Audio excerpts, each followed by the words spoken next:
Samantala, puspusan na rin ang paghahanda ng mga ahensya sa Cordillera Administrative Region o CAR para sa banta ng super bagyong Nando. Nasa linya si Jong Munar ng Radyo Pilipinas Baguio para sa detalye. Jong, kamusta dyan? Masusing pinaghahandaan ng mga kinaukulang ahensya ng pamahalaan ang posibleng epekto ng Super Typhoon Nando sa Cordillera Administrative Region. Nasa 2,300 na family food packs mula sa Department of Social Welfare and Development National Resource Operations Center ang nakarating na sa rehiyon. Ang mga family food packs na ito ay maaaring gamiting augmentation sa mga lokal na pamahalaan na mangangailangan ng tulong. I-deploy na rin ang Mobile Command Center sa lalawigan ng Kalinga Mountain Province sa Apayao at Ifugao upang masiguro na hindi mapuputol ang komunikasyon sa pagsalanta ng bagyong Nando. Ang Mobile Command Center ay kayang makapagbigay ng internet connection at kuryente sa panahon ng kalamidad. Tinatayang direktang maapektuhan ng bagyong Nando ang mga lalawigan ng Kalinga at Apayao. Pinag-iingat naman ng Office of Civil Defense Cordillera, partikular na ang may 554 na mga barangay sa rehiyon na nasa susceptible to rain-induced landslides and flooding. Agad naman nagpalabas ng class suspension bukas ang mga lokal na gobyerno ng Tuba at Atok sa Benguet mula preschool to senior high school. Mula sa Baguio City para sa Integrated State Media, Jong Munar ng Radyo Pilipinas, Radyo Publiko. Tiniyak ng Dagupan City LGU ang kahandaan ng mga tanggapan nito sa pamamagitan ng isang maagang pre-disaster risk assessment. Kabilang sa mga hakbang na inilatag ay ang pagbantay sa mga komunidad na apektado ng storm surge at pagbaha.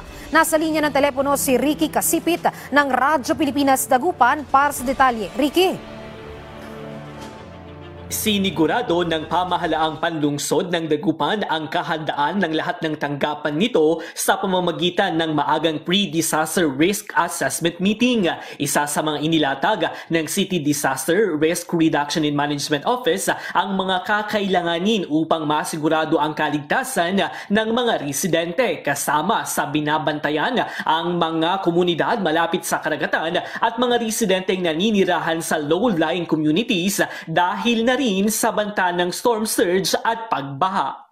Pag may storm surge, dito rin papasok yung problema natin sa E.B. Fernandez.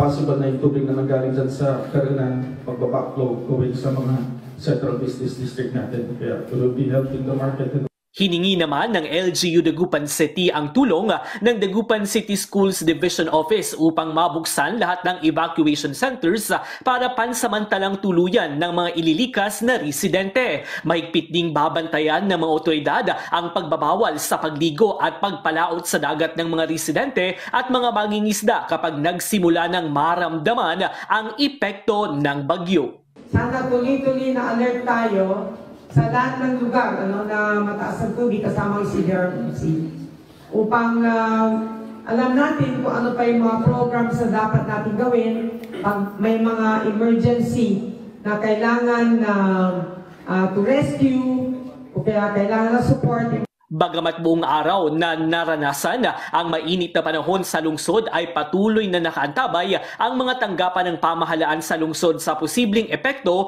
ng Super Typhoon Nando. Suspendido na rin ang klase sa lahat ng antas ng mga pampubliko at pribadong paaralan sa lalawigan ng Pangasinan bukas dahil sa banta ng bagyo. Mula sa Dagupan City para sa Integrated State Media, Ricky Kasipit ng Radyo Pilipinas, Radyo Publiko.